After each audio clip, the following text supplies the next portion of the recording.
saying that this is, the time frame that we need to see some change, and then setting those milestones and really making sure that person is able to meet those KPIs. For me, it was really challenging just kind of getting into the groove when I first started. And now it's just like, now I'm rooted in my seat here as the CEO of this company, and being able to quickly discern whether or not the person in question is a good fit for the seat that they're currently in. And the only thing I would kind of add a mirror to that is, going in is just knowing, and I'm sure most of us will know our structure. A lot of startups will go like the independent contractor route, which makes the firing and termination a lot easier. If you are employing employees, make sure you have that documentation so that you don't run into issues on the back end. Is the best advice that we would have. For us, we are actually pivoting to a model where we will have contractors, and after a certain period, they will have the opportunity to become employees with benefits. So just making sure you kind of have that differentiation, whether it's just contractually every 90-day review, whatever the case may be. And then if they're an employee, making sure you have those strongholds in place and that documentation in the event you do have to let someone go. And I would just add early and fast. I think there's a lot of times, especially as women, we're trying to kind of do the nice thing, or we're trying to do the kind thing. There have been many times that I know in my gut that something's not going to be right, and yet we still try to make it work out, and we think, well, maybe there's this is going to be all right, and then months and months later you find out, I should have just stuck with my gut. I knew from day one this was not right. So I think listen to your gut and do what you need to do early and fast, because you know. Yeah, I will second that. One of my favorite startup quotes is slow to hire, quick to fire. And you obviously there's nuance in that, but I think generally as a rule of thumb, it ends up working out. And one other thing, Jessica, that you mentioned that I want to echo is one superpower that I think we have as women is intuition. And I would encourage us all to really trust that, especially in hiring decisions, because typically whatever your gut is telling, your intuition is telling you is probably the direction that you want to go.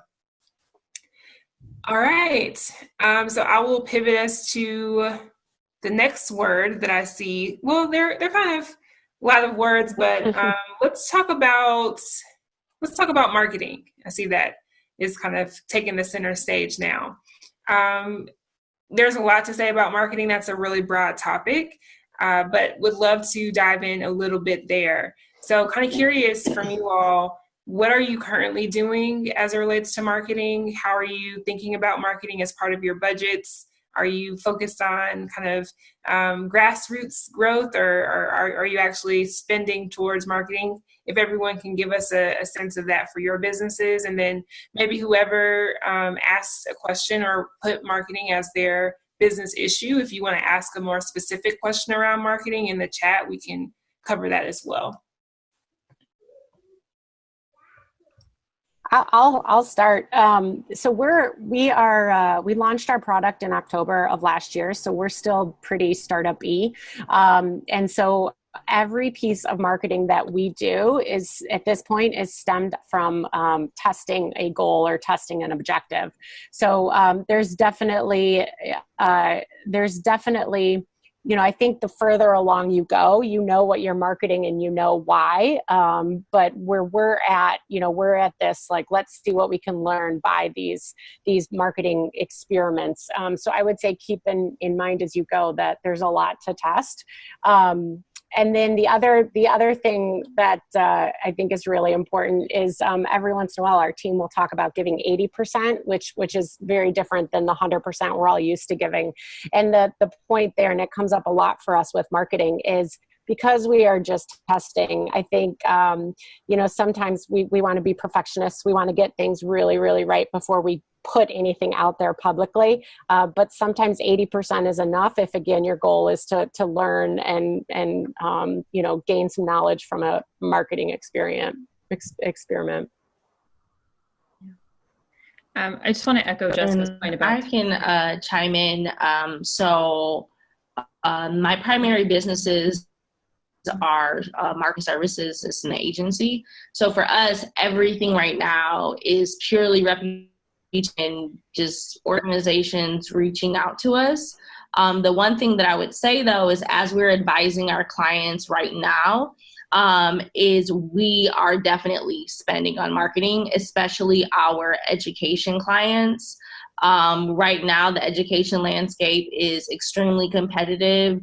The way that parents and students were used to being educated up until 4 months ago was very different. So the services that schools are offering, the ways in which they are making education accessible, wraparound services, we know why, especially low income, if kids are not in school, oftentimes they're not eating.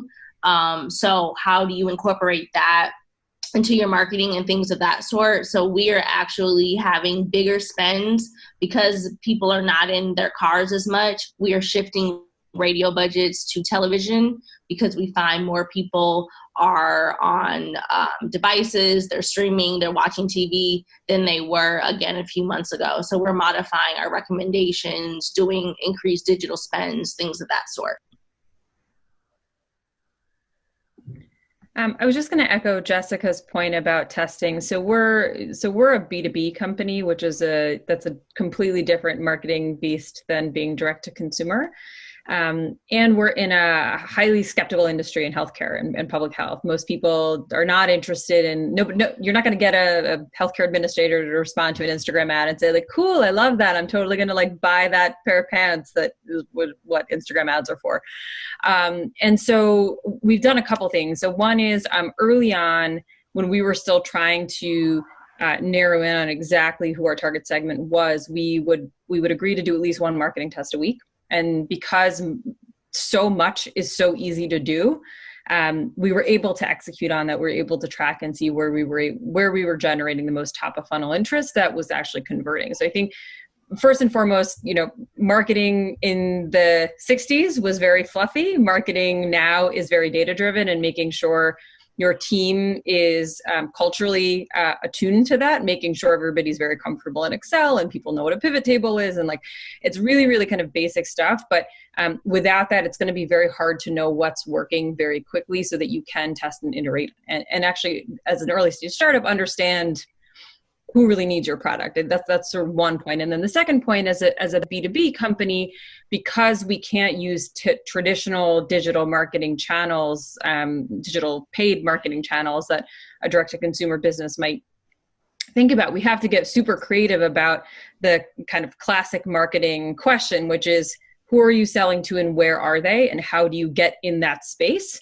As opposed to expecting them to come to you. It's great if your website is nice, but if nobody knows how to find your website, who cares?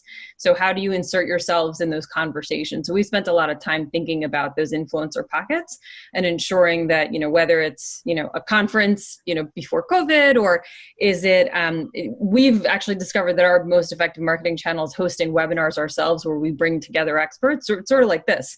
And we're able to generate incredibly large audience incredibly quickly with very little effort. And that took a lot of testing, but I think spending time understanding who is your audience, what are they motivated by, what are they finding valuable today, and how do you insert yourself in that value chain will really help you unlock what tactic works for you, because what works for you will be different than works for somebody else. I agree in that sense as well. With Gildform, so we launched Gildform October 2019 as well. And we are also a B2B company, but we've seen success in some of the consumer marketplaces, like, for example, Instagram. But we also see a lot of success in Google, right? And so understanding where our customers are, they're typically where their customers are, which are on social media, where they're creating community and telling stories. But one thing that we see work really well with Gildform is storytelling in the content that we're creating and leveraging that through the use of like automation, for example. And so we rely heavily on that automation so that we can personalize. So it's a bit of both, but like personalizing the automation that we're utilizing in our marketing strategies and the different channels that we're using. And so that way we are able to iterate and pivot when needed and respond very quickly to the strategies that are performing really well. Right now, what our focus is really leveraging Google, for example. That's typically where our B2B client is, where we have seen a lot of success in Instagram, for example, but we leverage Google and just being able to create these ads and really being where our customers are, which they're typically looking for a manufacturer, and understanding that right now, due to COVID, manufacturing in the U.S. has completely changed, especially in the jewelry space, and they're in need of something digital, and Gildform is the first to market only digital solution for manufacturing jewelry products today. And so really just being right there front and center, we've seen a tremendous amount of success in that, but not only that, but also like responding to what their needs are beyond that, and having and shaping the language and the content that we're utilizing. So we are really focused in the copywriting as well as the content, as well as the strategies and the channels that we're utilizing. That's great. And I just want to kind of sum up some things I heard that I think are really important for us to really key in on. And that is, and it also answers a couple of the questions that came through the chat around knowing your customer and going to where they are. So I think Marsha had a question about where do you start as being new to social media? And I think the answer to that question from a business perspective is you start where your customers are. So depending on your business and depending on kind of who you're selling to, that kind of will inform what social channel you really spend the most time on and really create a strategy around. So if you're doing something more on the consumer product side, you're likely to go to Instagram, or if you're selling to a younger audience, you may want to be on TikTok. Whereas if you're more so looking at a business customer, perhaps LinkedIn is where you want to be spending more time in publishing and writing and that type of thing. So it really all goes back to who is your customer, where are they spending time? And also, do you need to really focus in on a social strategy? Maybe if you're, in my case, with my startup, I was selling to people in the industrial parts space. I don't think they spend very much time on social media. So we actually spent time focused on how do we get in front of CIOs and how do we spend time at conferences and have a booth, because that's where they were making decisions. So it's really, really critical to know who is your customer, where are they spending time? And then the deeper level to that is who is the actual decision maker and buyer, and how can you get in front of that person? So that's one thread that I want to make sure that we hit. And then the other piece of making sure you understand and are tracking the metrics around marketing. So it's not just kind of throwing stuff at the wall and hoping something sticks. It's really also having really strong understanding of all the metrics that are driving the decisions you're making. And that's important because I don't know about you all, but for me, I was on a very tight budget. So couldn't do a ton as far as spending, but needed all the spending that I was doing to be really effective. And you can only get to that effective level if you're tracking everything. So that's also really important. All right. And if I could just add one thing to that, don't forget the value of word of mouth marketing. When I first started my business, it was in 2008 when the economy in Michigan was absolutely crashing. And, I sent out my email when I was leaving the Detroit Pistons and said, hey, I'm becoming an entrepreneur. And just from that email alone, I now, 12 years later, still have a business. And it was literally word of mouth marketing. Of course, you need to have a reputation and a good work ethic, amongst other things, to make that work for you. But there's still a ton of value in, because I saw Marsha put, as a new independent contractor, how do clients know I exist? I would start with the people who have worked with you, individuals in your network, start from there and grow. But word of mouth is, for some of our clients, is 80-90% of how they get their business. Yep, I think that's a really important point. Sometimes you can get really into the weeds as far as the different platforms that you should be on and everything, but actually probably one of the most effective forms of marketing is just that word of mouth. So that's really important too.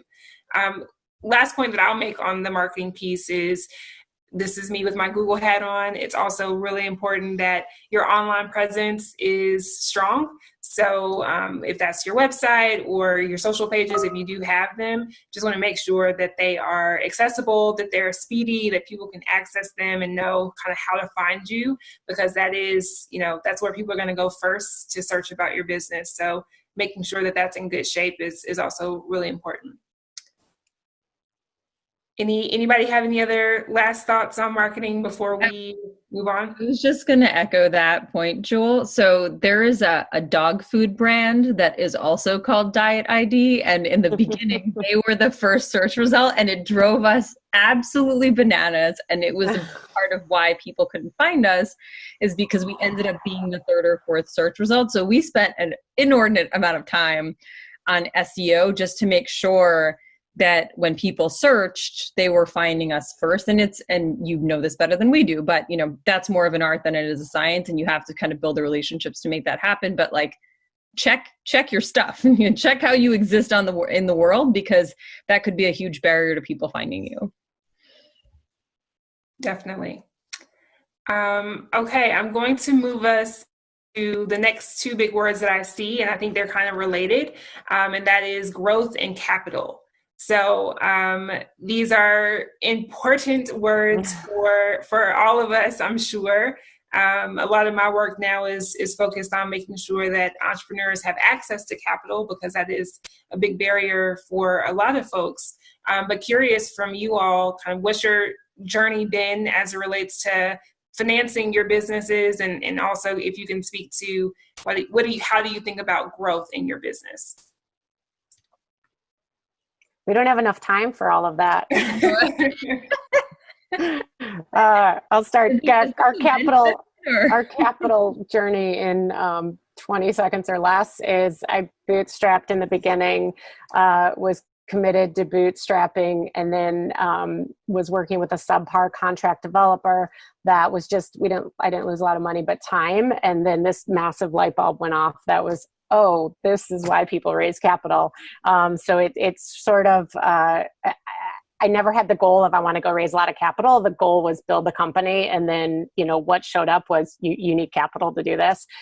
So we raised a little round, and then we've continued to raise another round after that.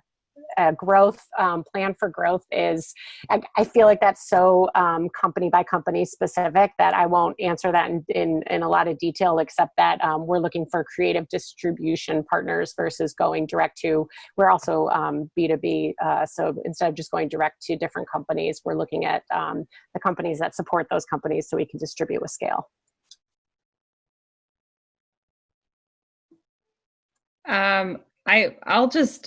I'll give y'all like a personal experience on the capital side. This is not the roses and unicorns version of the story. Raising money is really hard. The first time I tried to raise money was like 5 years ago, and it was way harder then than it is now. The people in the room were very different. The responses you got were very different. I was a first-time founder, so people just assumed I was a nobody. And I would say, since this is a female founder panel, I would say, I'm sure we've all had our ridiculous stories of interactions that really rubbed us the wrong way in the fundraising process.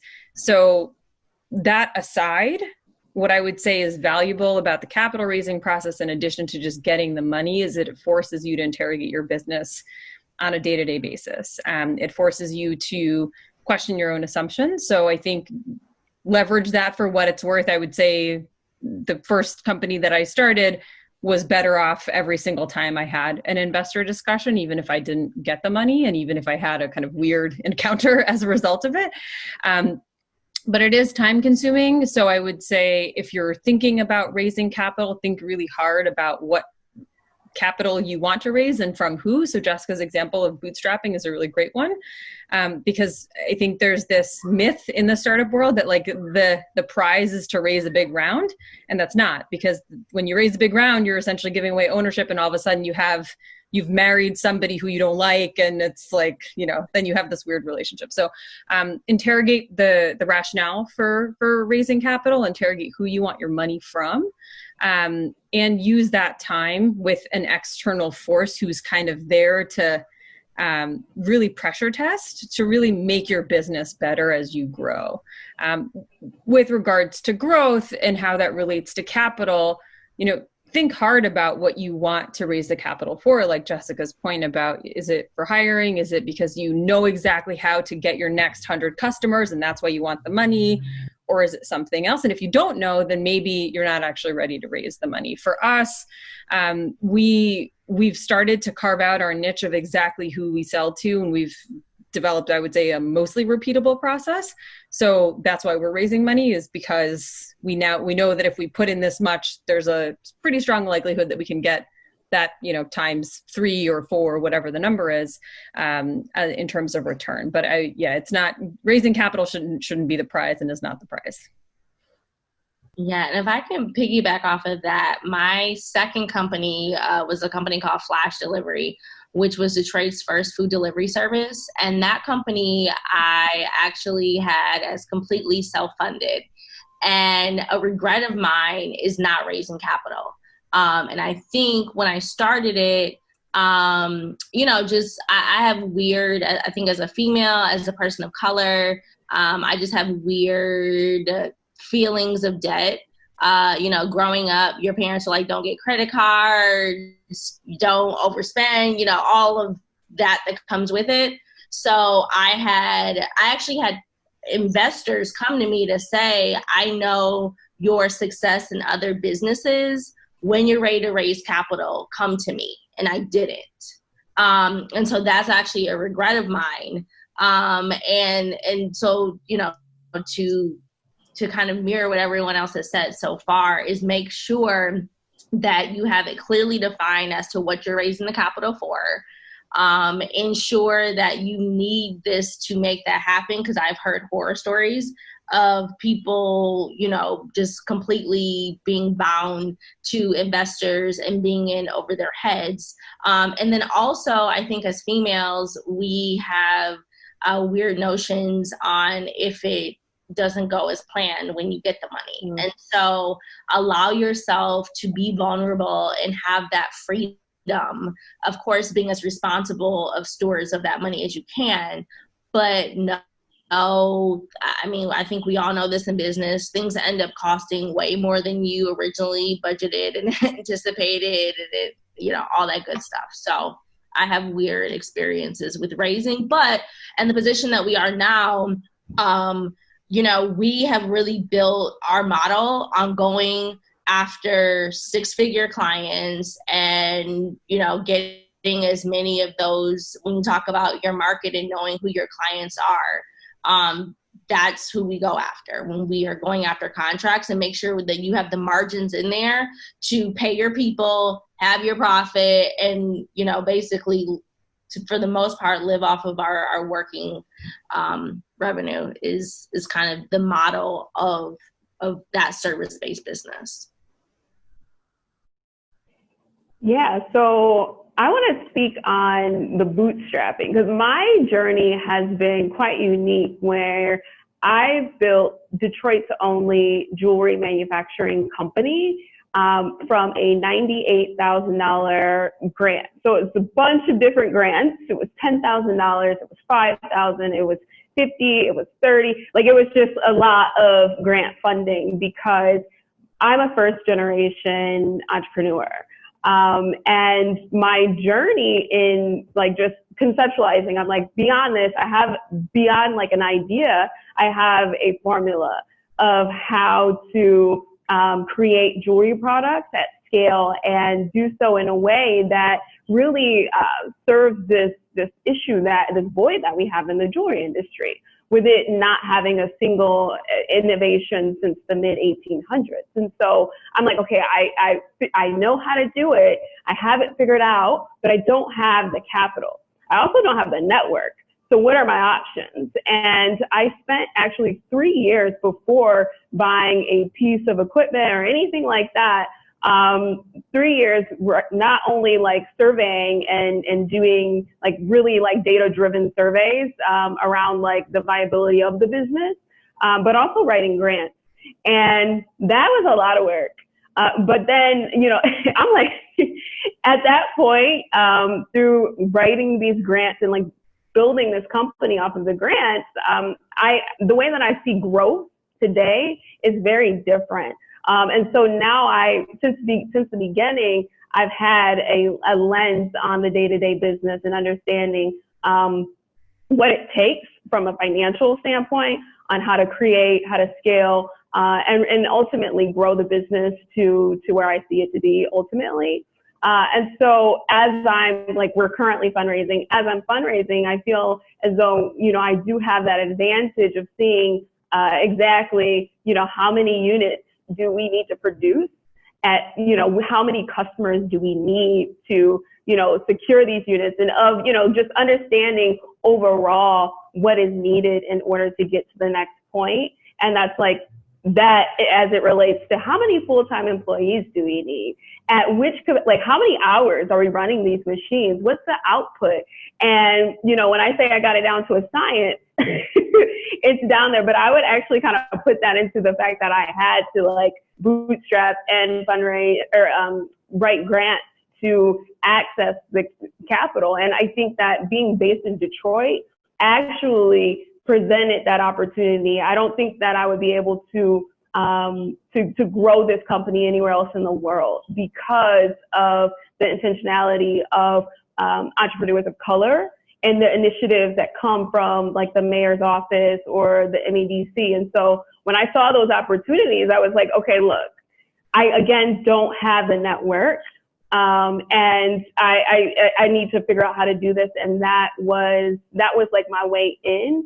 And then from there, now I'm in the position where I am growing the network. I wouldn't say that I'm fully networked up, but having more of these conversations and being a part of these panels, and you know, we're now in a different position as far as the network, and it's continuing to grow.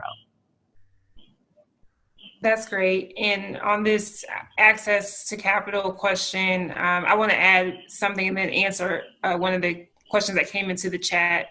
I think one of the things that was illustrated is that there are many different ways to capitalize a business. And so it doesn't necessarily mean that you're going to have to go after venture capital. Maybe you can pursue grants, or maybe you can just go for your customer revenue and use that to grow your business steadily over time. So just want to make sure that people get that point, that there are many different ways. One thing that I will call out, if anyone here is doing a technical or kind of high-tech business, you can look into SBIR or government NSF grants. Is a really great way to fund your business early, particularly in the research phase. So, and those grants go all the way up to $1 million. They are not easy to get. It's a long writing process, and it's great to get close to a research institution. Oftentimes there are people on campus that specialize in these grants, so that would be my recommendation there. But just to say that there are many different ways that you can potentially access capital for your business. And the question that came through that I want to see if anyone has experience with is around low interest loans. So if anyone has capitalized their business with loans, anyone? No? Well, actually, I have. Oh, I was going to say no, but we just got an SBA offer earlier this week. And we are running the numbers to see if we're going to move forward with it or not. Okay.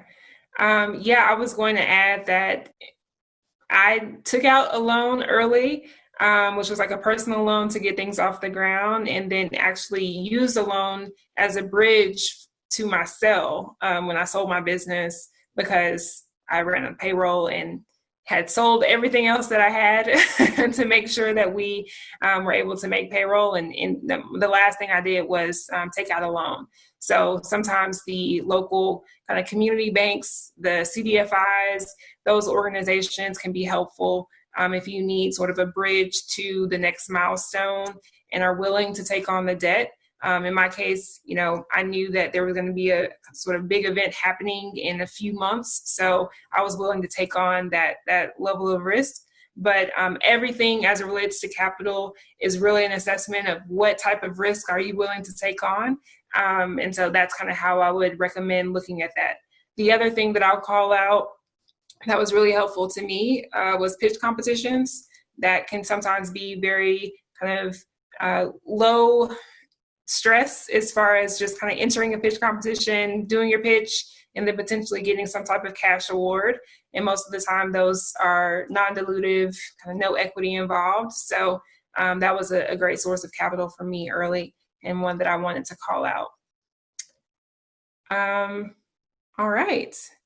I see a few people have left some comments around some other funding options, so would recommend you guys check those off as well. All right, so I think we're coming kind of close to the end of our session. I want to make sure we tackle a few more of these topics because I think they're good ones. Mentorship that has popped up, which I think is an important topic, especially for women. So would love to hear from you all, like, how has mentorship played a role in your journeys? Just we'll talk about that.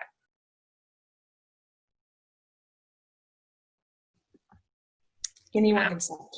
I can start. So I've had a number of mentors over the course of my career, and I'd say that they've all been pretty pivotal. One of them convinced me not to go to business school. Another one told me, figured out how I should raise capital. So I feel like making sure you have people around you who you trust, who've done the thing before, is incredibly helpful. And then the other thing to just keep in mind is mentors don't need to be in the same industry as you. I think having people who have some form of diverse background that's not exactly what you're experiencing, but have gone through the motions of crossing a hurdle and helping you get over it, also helps you think a little bit more broadly than I think your specific industry or your specific market segment or anything like that. And I think just as a female, I've had both male and female mentors, and I think they've both been very valuable. That the men who've been mentors for me have been, I think they've exposed to me the stuff that I sort of assumed about how men interact with women in the workplace in a way that helped me figure out how to navigate those things. Because I think, whether it's in corporate America or in startups, as a female, you're going to have interactions that probably piss you off, and you have to decide how you're going to navigate those waters. Are you going to, diplomatically come up with a way to get your end goal? Or do something else? And I think having those male mentors helped me figure out how to navigate certain kind of choppy waters that were, my instinct probably, without their advice, probably would have not led to the outcome that I wanted. And maybe that's okay. But I think it just helped me think through some of those things. But yeah, I would say diversity in industry background and in types of mentors is really important. I agree with the diversity side. I've had all different, many different types of mentors, men and women, different backgrounds. But my favorite element, or like a gem in terms of what a good mentor possesses, is not someone that tells you what to do, rather that teaches you how to think, right? So the ones that ask you questions as opposed to giving you the answers, for me, I find a lot of value in that. And so my favorite mentors are the ones that are like, okay, Karissma, so what do you think about this? And then sort of like taking me through that thought journey, because what I realized in my journey is that, while I don't know everything and I don't have all the answers, but I do believe that I am in my seat for a reason, right? And so I think what mentors will help me do, or my mentors have helped me do, is really take me through that thought journey, and also giving me the confidence to trust what I already know deep down inside. And so I think number one is finding a mentor that isn't telling you what to do, because you know what to do, right? And I think it's more so a matter like, are they asking you the questions that you should be asking yourself? So yeah. I want to jump in on that. So Karissma, I totally agree. I think my best mentors are the ones that will start something with, look, no one knows your business better than you do, but and they give you the tools you need to think. I have definitely had, and I would assume you guys have too, but the conversations with, and they're usually only one conversation with someone who says, I'm really interested in becoming an advisor for you, and we can talk about equity later, and I think I can really help you, and in exchange you can give me this. I think anybody who feels, if you're getting a little bit spidey sense that someone wants a piece of your business, they're not a good mentor. The best mentors are just great people. There are so many people out there, especially I think in our ecosystem, who just want to help. They just want to help young founders. They just want to, bring the Detroit startup ecosystem to a really great space. So anytime you're getting that spidey sense, trust your gut again. And then I think the other thing I would say is just it takes a village. It's just like parenting. You have got to, the help that others can give you, listening, but then at the end of the day, making the thought of what is right and what not right for your own business is the way to go. But I've heard the word coachable a ton, and I think there's a fine line between being coachable and listening to what is great advice, but then again, at the end of the day, keeping in mind no one knows your business better than you. And I'll just echo, just know that people are watching. Probably my closest mentor was an attendee at one of our client events. And, when you're an entrepreneur, people see things in you. And it was one of those things that now that he's my mentor, he said that, we had a big grand opening and it was all the who's who that was there. And he was like, who is this that's running this? And that was his first time finding out about me. Then he read about me in Cranes, and then it, the momentum kind of built, and we were at a golf outing, and a friend of mine said, this is, my friend, this man is on the board of Blue Cross Blue Shield.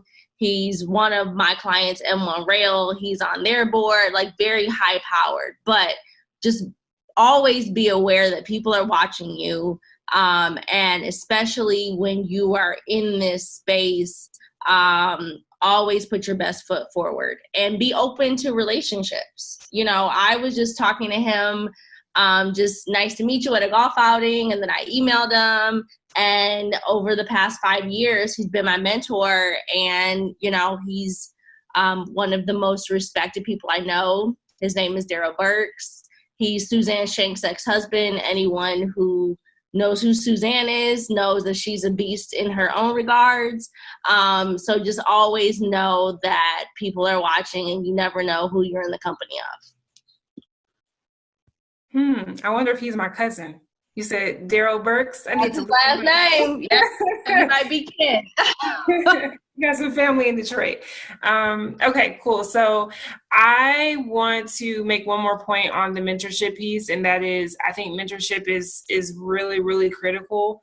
And in my experience, the way that I've been able to attract mentors is really just by doing good work. And because I think every mentor, every person that has the capacity or is a mentor really just wants the person that they're mentoring to be successful and to do great things. That's like what keeps them involved and interested and engaged. So if you are someone who's looking to attract mentors or wanting to have a mentor, the best thing you can do is just kind of do great work. The other thing I wanted to say is mentorship is critical, but I think sponsorship is also really, really important. And the way I think about the difference there is just that a sponsor is someone who, when you're not there, is kind of pounding the table on your behalf and is maybe putting their neck out a little bit for you. So I think that is also a really important thing to know, especially if you are in an environment where you're maybe selling into large organizations and you need to have sponsors on the inside. Or if you are kind of in a large organization, if you are in a corporate environment, it's important to have folks that are your sponsors within that environment as well. So just wanted to call out that because I think sponsorship is also really important. Okay, so let's see. For the last 10 minutes, I want to make sure that we cover the questions that came through.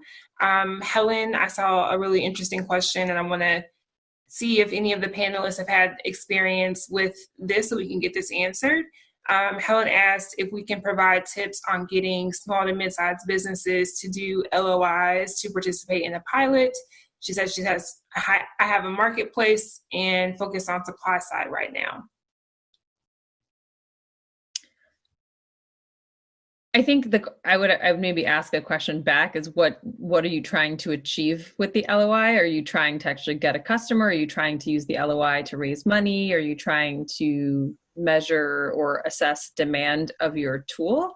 I would say if it's getting customers, then yeah, an LOI is a great way to just give you a little bit of padding to say this person is willing to sign a document that's non-binding.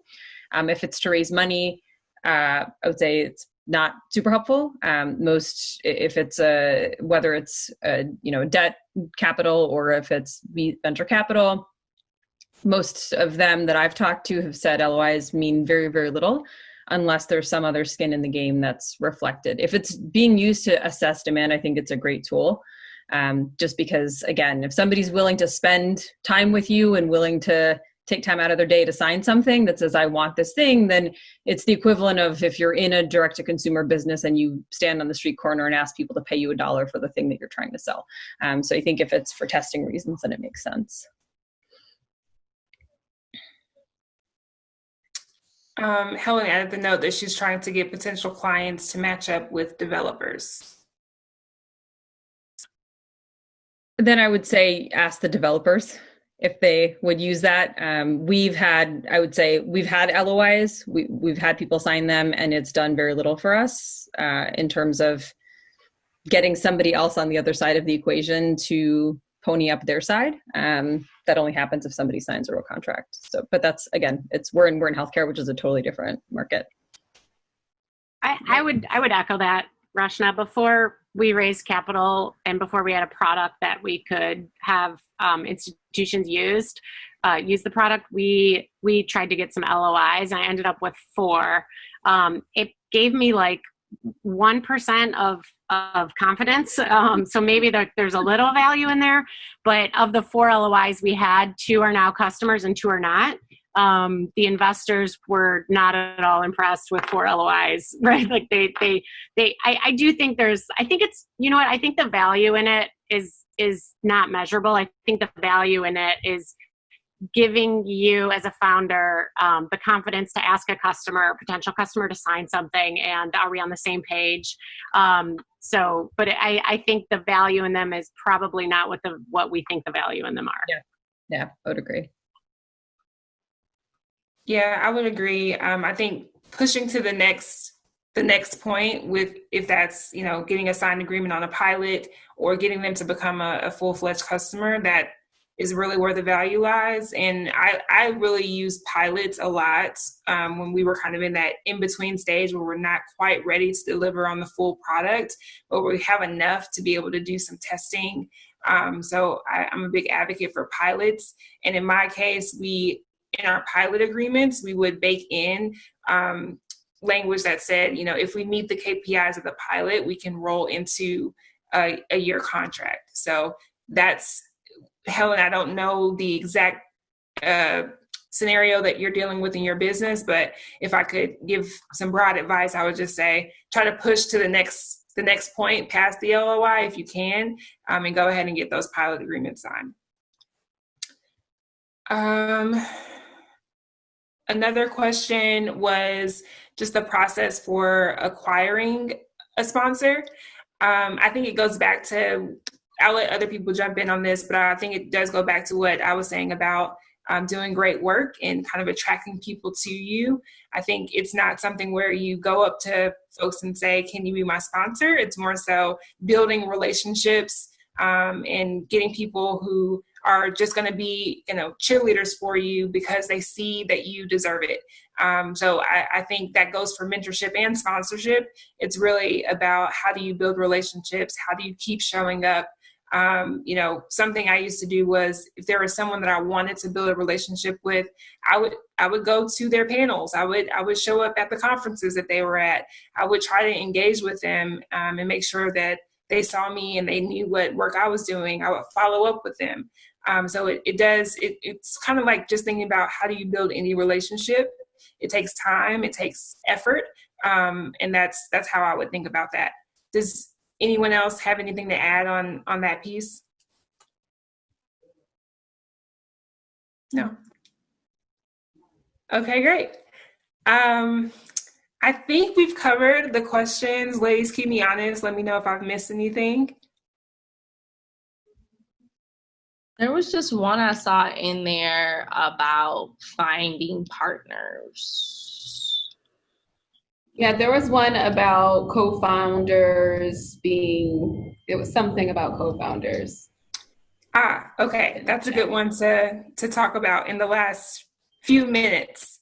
So yeah, I would love to hear you all's experience with co-founders, how that has, if you have co-founders, and if you don't have co-founders, would love to hear why you decided to do the solo thing. All right, I'll jump on that. I went to a startup conference early on, and there was a group of people walking around with the t-shirts that said "Looking for a technical co-founder," and that to me was so interesting because I think that is a very, very common and what feels like an easy request when you have this great idea and you're so early, you're like, oh, I'll be fine. I just need that technical co-founder and then, everything will be great. We'll sell the company. It's wonderful. It's really, really, really hard. And so the only thing I would suggest is don't let it slow you down. Every VC will tell you you need a technical co-founder, you need a co-founder. Great. And you can't just make that person appear. So keep going. Where we ended up, so I'm a sole founder, but I've got two other people on my, what I say is leadership team, because they're not technically founders, but they're so important to the company. So that's been our journey. Yeah. I had a co-founder who, to Jessica's point about taking the time, I didn't have that person when I had the idea on the napkin, but that person was a medium friend, not like my best friend, was a medium friend, right? They were distant enough that you were willing to maybe work with them. But we had that trusted relationship. And I think finding a co-founder by wearing a t-shirt at a conference, you lose the ability to really vet the trust that you really need in that person. I think one of the biggest challenges, especially for anybody who has a partner, you spend more time with your co-founder than your partner or your spouse or whoever you know is in your family. So you have to really, really trust their intentions, their motivations, their commitment.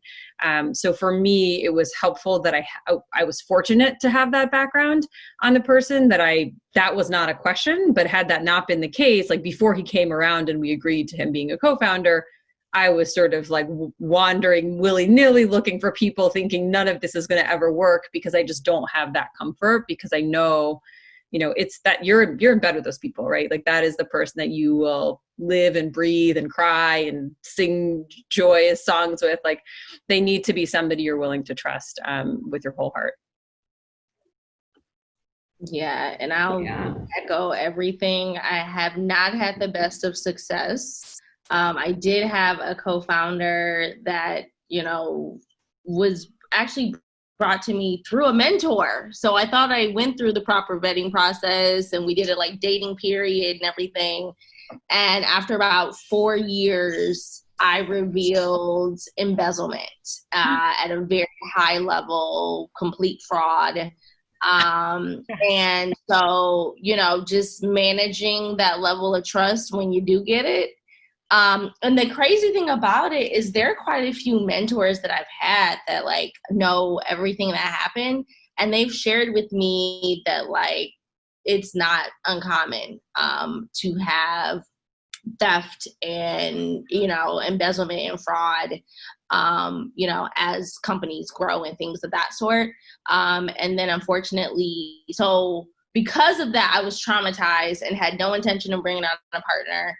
And then with 2050, I was coerced by my former partner to start this company with him. And when you talk about having like a rider, a BFF, your work husband, he was that for me. And unfortunately, he passed due to COVID in March. So when you do lose someone, it's like heartbreaking to have kind of that literally sidekick partner in crime, and then like you're on your own and having to like be strong and like maintain like team morale and everything in such a trying time. So it's rough. I haven't had success from that for many reasons. I'm so sorry, Tatiana. Thank you for sharing. I think I hate to end on that note, but I do think it's a very real point in entrepreneurship. There are so many ups and downs. We've talked a lot about kind of the highs and lows, and that's a reality. So I just want to close it by echoing one point that was made in the previous panel, and that is for all of you who are founders, just make sure that you're caring for your mental health. Because it can be such a really like difficult and gut-wrenching journey. So again, thank you all for being here. Thank you, panelists, for sharing, for being vulnerable, for really giving some great feedback and thoughts to all of us who were in attendance. And thank you all for joining us today.